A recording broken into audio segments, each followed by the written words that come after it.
l'ai dit dans une interview il n'y a pas longtemps. La différence entre le président de la République et ses opposants, c'est une échelle d'ambition. L'échelle d'ambition, c'est quoi?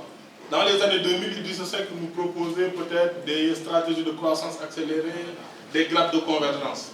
Pour aller où? Pour aller où? Je vous pose la question. L'ambition du président de la République, c'est en une génération d'arriver à rendre le Sénégal émergent. Et aujourd'hui, sur le terrain de ces politiques économiques et sociales, vous voyez tous les jours les résultats. Même s'il y a des gens qui le nient.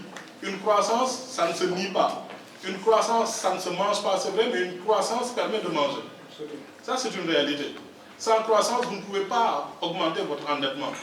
Vous savez, le président Ouad, malgré sa grande ambition pour le Sénégal, qu'il faut lui reconnaître, au moins lui, il avait une grande ambition. Son ambition ne se limitait pas seulement au chantier de Thiès et à la place de France. Il a réalisé des choses quand même.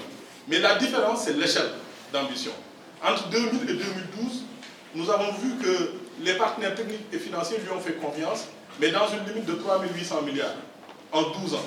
Le président Macky Sall, entre 2012 et 2016 même, je devrais dire, l'enveloppe que les partenaires techniques et financiers lui ont donnée pour mettre en œuvre ces politiques publiques sont arrivés à 7 000 milliards en décembre 2017.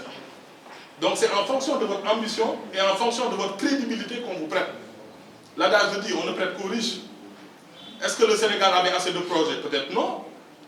Est-ce que le Sénégal voulait faire 25 km d'autoroute? Si le président Macky Sall veut en faire 125 km, c'est parce qu'il a l'ambition. Si pour régler la question des transports en commun, on pensait qu'il fallait juste ramener des Tata, des camions Tata ou des cars Tata, des bus Tata d'Inde, et le président Macky Sall, lui, son ambition, c'est d'amener des solutions de transport de masse pour pouvoir transporter tous les jours 120 000 Sénégalais, c'est son ambition. C'est son ambition. J'ai vu ce matin dans l'Observateur Idrissa Seck dire que la CEU c'est un slogan.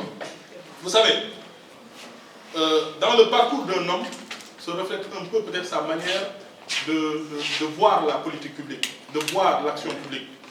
Le président Macky Sall, il n'a pas attendu la veille des élections pour nous faire le tour du Sénégal. Déjà quand il était Premier ministre, je pense qu'il a rétabli la tradition des tournées économiques des Premiers ministres. Idrissa Seck a été Premier ministre pendant 2 ans, vérifier les archives s'il a fait une tournée économique. Nous avons l'impression qu'il est en train de redécouvrir le Sénégal des profondeurs, qu'il vient de sortir de Saint-James et de l'hôtel Lamantin Beach, pour découvrir quelles sont les difficultés des Sénégalais. Mais ces difficultés, nous les avons diagnostiquées il y a 7 ans de cela. Peut-être qu'il est en train de faire son retard politique. Vous savez, si vous basez votre carrière politique sur le verbiage, le verbe, vous laissez un pan entier de l'action politique. C'est le diagnostic, c'est aussi le contact avec les populations. Et ça, le président Macky Sall l'a fait. C'est la raison pour laquelle il y a une échelle d'ambition de différence, mais aussi il y a une échelle de niveau en termes politiques. Et vous savez, ces difficultés des populations, le président les a notées. C'est la raison pour laquelle depuis 2012, le Sénégal est passé de 1648 villages électrifiés à 2840. Depuis 2012, il y a 368 forages et 200 châteaux d'eau qui ont été réalisés. Depuis 2012, il y a 109 km de réseau d'accès à l'eau qui dessert plus de 500 villages.